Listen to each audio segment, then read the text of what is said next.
નમસ્કાર, હું રાજ. આપ જોઈ રહ્યા છો spark today news. Mangrol Sindhi સમાજ દ્વારા ચેટીચાંદ પર્વની હર્ષોલ્લાસ સાથે ઉજવણી કરવામાં આવી છે. ભવ્ય શોભાયાત્રા સહિત વિવિધ ધાર્મિક કાર્યક્રમો યોજી નવા વર્ષની શરૂઆત કરાઈ છે.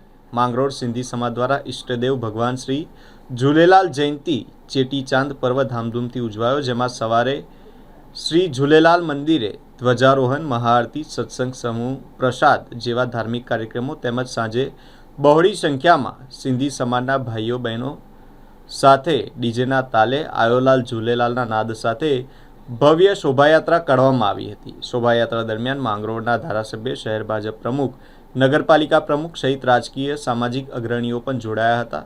સિંધી સમાજના પ્રમુખ સહિત અગ્રણીઓ દ્વારા તમામને ફૂલહાર ખેસ પહેરાવી સન્માન કરવામાં આવ્યું હતું. શોભાયાત્રા પૂર્ણ થયા બાદ વર્ષોની પરંપરાગત રીતે પવિત્ર જ્યોતને દરિયામાં પરવાન કરી અનેરા ઉમંગ અને ઉત્સાહ સાથે સિંધી સમાજ દ્વારા નવા વર્ષની શરૂઆત કરાઈ છે. સમગ્ર કાર્યક્રમને સફળ બનાવવા સિંધી સમાજના પ્રમુખ અશોકભાઈ કૃષ્ણાની, ઉપપ્રમુખ દિલીપભાઈ ટીલવાણી, નાનકરામ સોમૈયા, સુનિલભાઈ કોટક, નયનભાઈ ભાવનાણી સહિત આગેવાનો દ્વારા સુંદર આયોજન કરવામાં આવ્યું હતું. ચૈત્રી બીજ એટલે સિંધી સમાજનું નવું વર્ષ.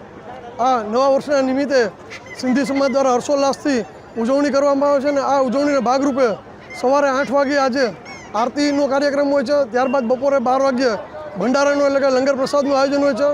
ત્યારબાદ સાંજે 4 વાગ્યાથી શોભાયાત્રાનું આયોજન હોય છે અને રાત્રે પણ લંગર પ્રસાદ બાદ આજના દિવસમાં અમે હર્ષોલ્લાસ સાથે આજનો દિવસ અમે ઉજવીએ છીએ.